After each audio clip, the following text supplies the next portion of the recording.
अस्सलाम वालेकुम वरहमतुल्लाहि वबरकातुहू। दोस्तों, मेरा नाम है मोहम्मद ताहिर उस्मान और उम्मीद करता हूँ कि आप सभी दोस्त खैर व आफ़ियत से होंगे। तो आज हमने एक प्रोजेक्ट को डिस्कस करना है और मैं आपको एडवांस में बता दूँ कि इस पूरे प्रोजेक्ट को हम लोग डिस्कस नहीं करेंगे आज। इसके हम लोगों ने जो है हमारे सेक्शन है, ठीक है, ये आपको लाइन नज़र आ रही है। ये वाला हमारा ए सेक्शन है, ठीक है, सेक्शन ए है, ये सेक्शन बी, सेक्शन सी और सेक्शन डी।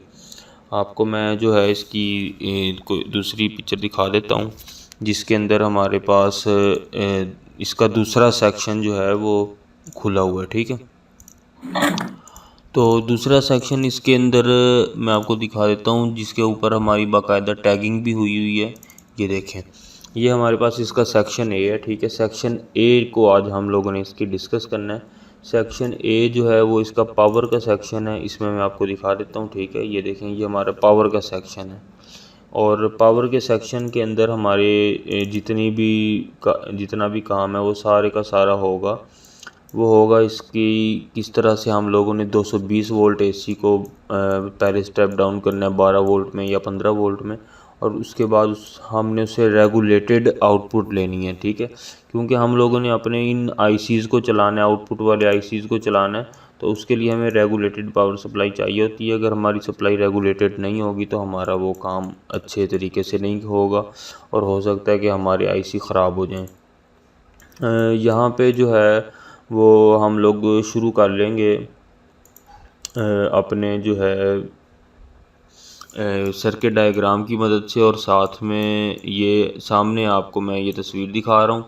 तस्वीर दिखाने का मकसद ये है ताकि आप लोगों को अच्छे से जो है पता चलता रहे इसका कि हम लोग क्या डिस्कस कर रहे हैं। यहाँ पे मैंने पीडीएफ के अंदर एक ये शिमेटिक डायग्राम भी ओपन कर लिया, ठीक है। तो इसका फ़ायदा ये होगा कि मैं साथ के साथ आपको यहाँ से एक्सप्लेन करता रहूँगा, ठीक है। तो यहाँ पे आप सबसे पहले अगर आ जाएं तो सबसे पहले आप हमारे पास जो है वो हमारे पास AC 220 वोल्ट ये वाली सप्लाई है, ठीक है। ये 2 पिन प्लग लगा हुआ है और इस केबल की मदद से हमारी सप्लाई इस टर्मिनल कनेक्टर में जाती है और यहाँ पे हम लोगों ने 220 वोल्ट अप्लाई कर दिए, ठीक है। सिंपल सी बात है। और यहाँ से 220 वोल्ट ये हमारा ट्रांसफार्मर है, स्टेप डाउन ट्रांसफार्मर लगा हुआ है। यहाँ पे मैंने लिखा भी है, इसकी प्राइमरी रेड 2 तारें हैं जिसके अंदर 220 वोल्ट AC जाएंगे, ठीक है। और सेकेंडरी जो है वो इसकी मल्टी टेप्ड ट्रांसफार्मर है, इसमें से मल्टी आउटपुट हम ले सकते हैं, लेकिन हमने जो यहाँ प्रोजेक्ट में इस्तेमाल की है वो आप देखें, यहाँ से जो सी 2 तारें आगे जा रही हैं, ये ब्लू वाली वो एक येलो के साथ कनेक्ट है और एक वाइट के साथ कनेक्ट है। तो हमारी येलो और वाइट वाली जो है हमने उसकी रेटिंग देखनी है। ये देखें, सेकेंडरी येलो प्लस वाइट, इसकी 12 वोल्ट AC 1 एम्पेयर इसकी जो है वो वाइंडिंग है ये, ठीक है। यानी 1 एम्पेयर मैक्सिमम लोड बर्दाश्त कर सकती है। तो इस सेक्शन ए को डिस्कस हम करते हैं। तो जिस तरह मैंने आपको यहाँ पे इनपुट सप्लाई का बताया है, तो इनपुट सप्लाई में आप देख रहे हैं ये हमारी शिमेटिक डायग्राम में यहाँ पे 220 वोल्ट की इनपुट है। इनपुट हम लोगों ने डायरेक्ट ट्रांसफार्मर को दे दी है। बाज़ टाइम हम लोग क्या करते हैं, यहाँ पे इनपुट में शुरू में फ्यूज़ लगा देते हैं ताकि अगर ट्रांसफार्मर शॉर्ट सर्किट हो या कोई मसला बने तो वो फ्यूज़ हमारा जल जाए और हमें जो है वो किसी किस्म का कोई नुकसान ना उठाना पड़े, ठीक है। अब यहाँ से जो हमारा ट्रांसफार्मर है ना, ट्रांसफार्मर में से यहाँ पे डायग्राम में सिर्फ 2 तारें दिखाई हैं और असूली तौर पे 2 ही दिखाई जाती हैं, क्योंकि यहाँ पे हम लोगों ने आउटपुट की 2 तारें इस्तेमाल की हैं, बाकी की तारों को हम लोगों ने यहाँ पे टाई कर दिया है क्योंकि उनकी कोई ज़रूरत नहीं है, ठीक है। अब जो यहाँ पे 2 तारें दिखाई हैं, इन्हीं 2 तारों को लेके आगे जाना है। आगे ये ब्रिज रेक्टिफायर में जाएगा, ठीक है। ब्रिज रेक्टिफायर में जाने के बाद आगे का मैं आपको फंक्शन समझाऊंगा। सबसे पहले आप ट्रांसफार्मर को देख लें कि ट्रांसफार्मर के अंदर बेसिकली तौर पे क्या है। ये एक सॉफ्टवेयर के अंदर मैं आपको दिखा देता हूँ और सॉफ्टवेयर के अंदर आपको मैं दिखा देता हूँ। ये देखें, ये ट्रांसफार्मर है, ठीक है। ये एक्शन ऑफ ट्रांसफार्मर है। यहाँ पे जब हमारे प्राइमरी जो टर्न्स हैं वो भी बराबर हैं और सेकेंडरी टर्न्स हैं वो भी बराबर हैं, एक कोर होती है उसके ऊपर हमारी प्राइमरी और सेकेंडरी वाइंडिंग जो है वो लपेटी जाती है। इंडक्शन, म्यूचुअल इंडक्शन के ऊपर ये काम करता है ट्रांसफार्मर। जब इस तरफ से हमारी प्राइमरी वाइंडिंग है ये प्राइमरी और सेकेंडरी के अगर टर्न्स बराबर होंगे तो जितने वोल्टेज हम इनपुट पे देंगे प्राइमरी वाइंडिंग की, हमें आउटपुट पे भी उतनी ही मिल जाएंगी।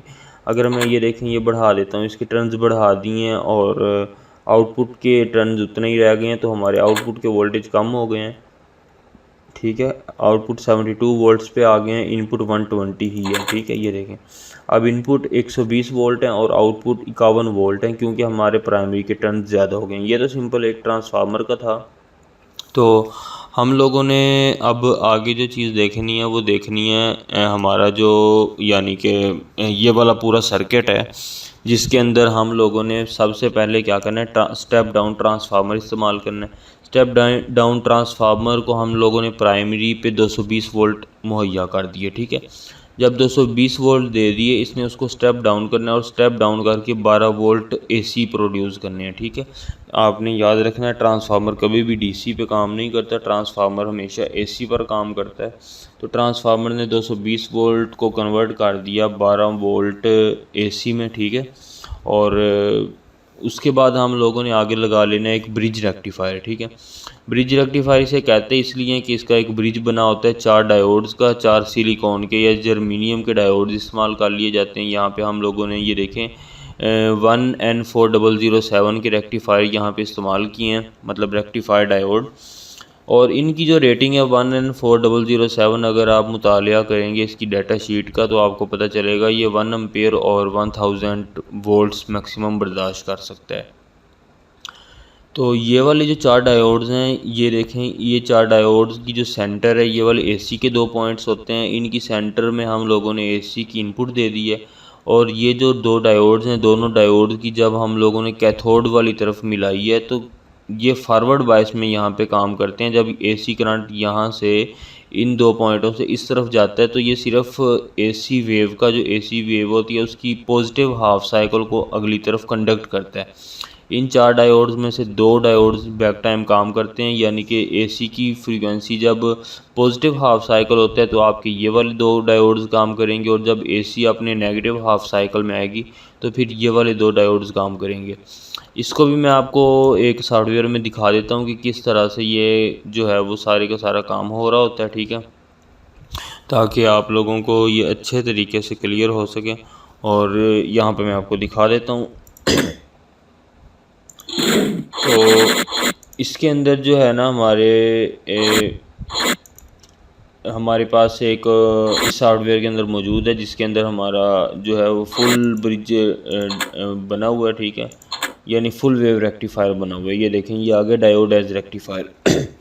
सबसे पहले आप देख लें यहाँ पे इनपुट पे ट्रांसफार्मर लगा हुआ है और ये करंट की डायरेक्शन भी बता रहा है। ठीक है, इसके अंदर हमारे पास एक डायोड इस्तेमाल किया गया। ठीक है, एक डायोड का मतलब है ये सिर्फ एसी के पॉजिटिव हाफ साइकिल को यहाँ पर लेके आएगा, आपके सामने है। जब पॉजिटिव हाफ साइकिल आता है तो हमारे करंट का फ्लो भी शुरू हो जाता है। आप देखिएगा, ये देखें करंट की डायरेक्शन है, यानी इधर से फॉरवर्ड बायस हो कि करंट यहाँ चला जाता है और यहाँ से हमारी सिर्फ एसी की हाफ जो है ना, हाफ एसी वेव को आगे ये लेके जा रहा है। आउटपुट पे है ये डीसी, लेकिन हम इसे पल्सेटिंग डीसी कहेंगे। और इसके ऊपर हमारी मोटर वगैरह या कोई बल्ब वगैरह तो चल सकते हैं, लेकिन इसके ऊपर हसास चीज़ें जैसे कि कोई आईसी वगैरह या कंप्यूटर का मदरबोर्ड या दूसरे ऐसे माइक्रो कंट्रोलर इसके ऊपर हरगिज़ नहीं चल सकते, वो इसके ऊपर ख़राब हो जाते हैं। तो उसके लिए हम क्या करते हैं, फुल वेव ब्रिज रेक्टिफायर इस्तेमाल करते हैं। एक अगली किस्म फुल वेव रेक्टिफायर होती है, इसमें 2 डायोड इस्तेमाल होते हैं, लेकिन इसके लिए सेंटर टेप्ड ट्रांसफार्मर ज़रूरी है। हमारे पास ट्रांसफार्मर जो मौजूद है वो सेंटर टेप्ड ही है। ठीक है, जो प्रोजेक्ट में इस्तेमाल किया है, लेकिन सेंटर टेप्ड हम लोगों ने यहाँ पे सेंटर टेपिंग इसलिए इस्तेमाल नहीं की क्योंकि हम लोगों ने प्रोजेक्ट को एक बिल्कुल प्रैक्टिकल बनाना था और यानी कि समझाने के लिए, ठीक है, प्रेजेंटेशन देने के लिए बनाना था, तो इसलिए फुल वेव ब्रिज रेक्टिफायर इस्तेमाल किया, उसकी हमें ज़रूरत थी। तो यहाँ पे फुल वेव ब्रिज रेक्टिफायर है, ये वाला रेक्टिफायर हम लोगों ने इस्तेमाल किया, जिसमें 4 डायोड्स हैं। ये देखें, चारों डायोड्स की जो कैथोड है उनको मिला के हम लोगों ने मिला ली है। जो चारों डायोड्स की कैथोड मिलती है, यहाँ से हमें पॉजिटिव डीसी की आउटपुट मिलती है, और जो चारों डायोड्स की एनोड मिलती है, यहाँ से हमें नेगेटिव की आउटपुट मिलती है। ठीक हो गया। इनपुट के ऊपर हमारी फुल जो है वो एसी करंट की वेव फॉर्म बन रही है आपके सामने, और आउटपुट में क्या कर रहा है, ये नीचे वाली ये जो नीचे वाला वेव है ना, यानी कि नेगेटिव हाफ साइकिल जिसे कहते हैं, इसको भी उठा के ऊपर ले जाता है। ठीक है, इसकी फुल एफिशिएंसी होती है फुल वेव रेक्टिफायर की, इसलिए हम लोगों ने ये फुल वेव ब्रिज रेक्टिफायर इस्तेमाल किया। ये RL का मतलब है हमारा ये लोड लगा हुआ है, लोड में से हमारा ऐसे करंट गुजर रहा है। इसमें आप गौर से देखेंगे तो बैक टाइम 2 डायोड्स काम करते हैं, क्योंकि AC अपना एक सेकंड के अंदर 50 मरतबा अपनी जो है वो अपनी डायरेक्शन तब्दील करती है।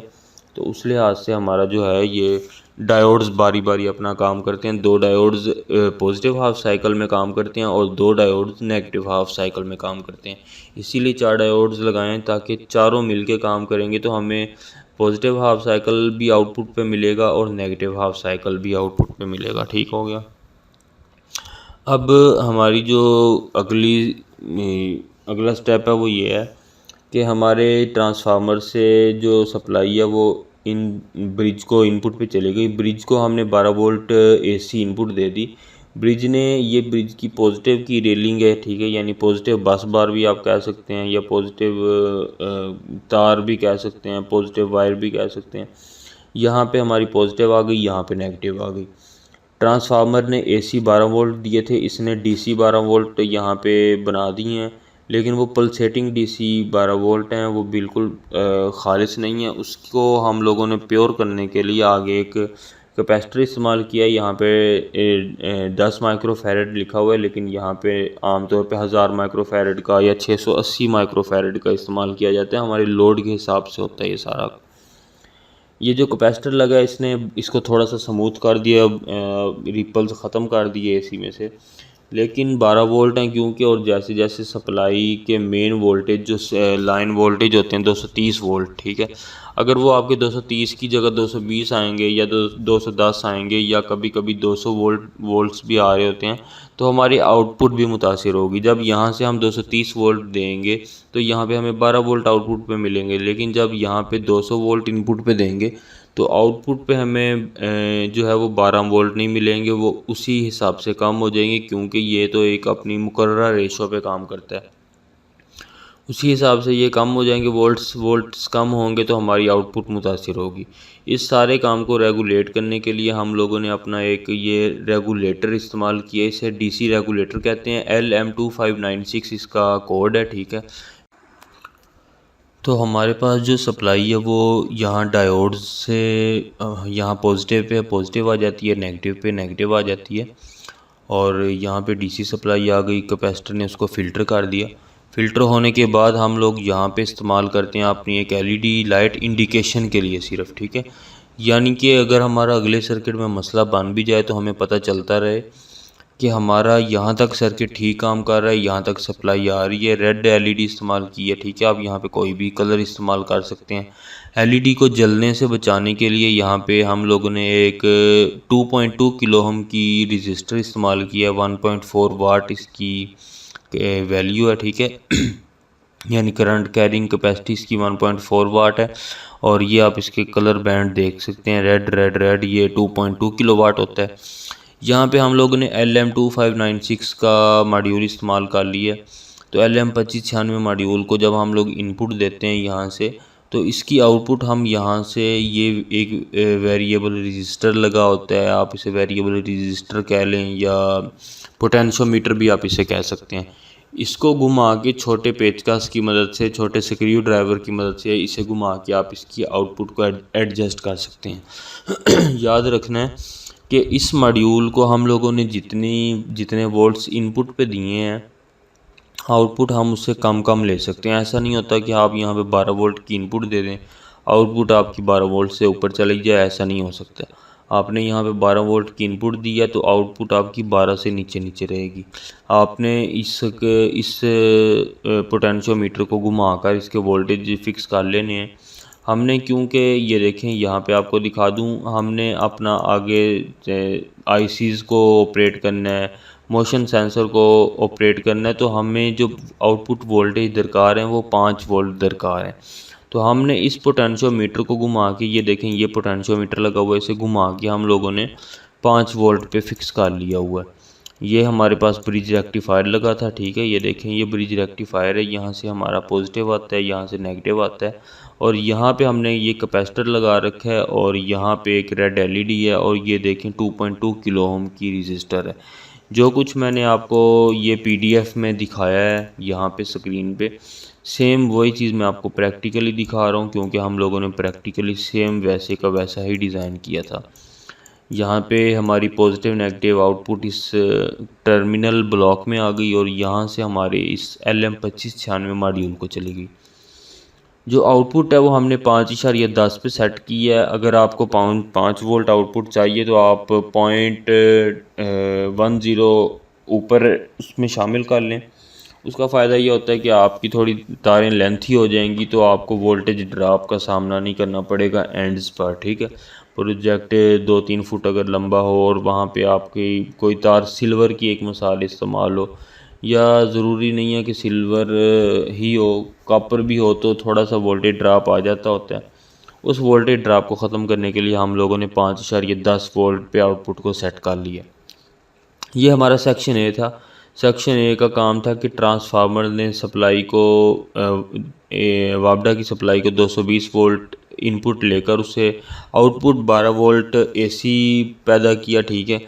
और इस रेक्टिफायर ने 12 वोल्ट एसी को 12 वोल्ट डीसी किया। इस कैपेसिटर ने उसको मज़ीद फ़िल्टर किया, ठीक है। इंडिकेशन आ गई। और ये LM2596 मॉड्यूल, ये रेगुलेटर मॉड्यूल है, इसने जो है इस रेगुलेटर मॉड्यूल ने हमारी सप्लाई को स्मूथ कर दिया। इसके दो काम होते हैं LM2596 के। एक तो ये सप्लाई को बिल्कुल स्मूथ भी कर देता है, और दूसरा यानी कि जो रिपल्स वगैरह होते हैं उनको ख़त्म कर देता है। और दूसरा काम ये होता है कि इनपुट पे इसको चाहे फिर 12 वोल्ट मिले, चाहे 9 मिले, चाहे 8 मिले, इसने आउटपुट पे 5 वोल्ट फिक्स रखने हैं, क्योंकि हमने 5 सेट किए हैं, ठीक हो गया। तो क्योंकि हमारे पास ये देखें, ये हमारे पास ट्रांसफार्मर है, अगली साइड पे हमारे यहाँ पे आईसी और ये टेम्परेचर कंट्रोलर इस्तेमाल हुआ है। तो इन सब को जो है वो प्योर डीसी भी चाहिए होती है और रेगुलेटेड पावर सप्लाई चाहिए होती है। इस वजह से हम लोगों ने यहाँ पे ये LM2596 मॉड्यूल इस्तेमाल किया, ठीक है। तो बाकी इंशाल्लाह हम अगली वीडियो के अंदर बाकी चीज़ें डिस्कस करेंगे। तो इसके अंदर आप देख लें, ये हमारा ऑपरेशनल एम्पलीफायर LM741 हम लोगों ने इस्तेमाल किया था।